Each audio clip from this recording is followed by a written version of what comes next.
Welcome to Penrose Learning, where we make understanding easy. You start by proving basics. Enable the PA-LM API and create a project in Google Cloud because the API needs billing and access enabled.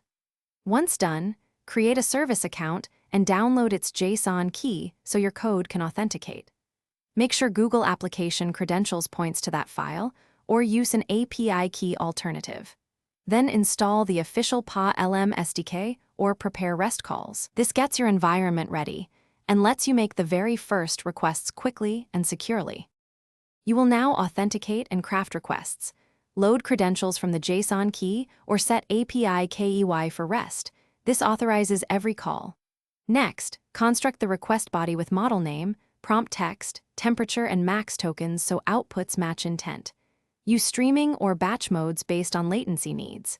Make sure to implement exponential backoff for retries and respect rate limits, otherwise you'll hit errors. Parse JSON responses into usable fields and log raw responses for debugging and auditability.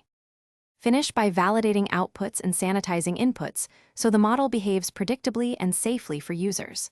Once deployed, monitor usage and cost, set quotas, and optimize token usage to control spend.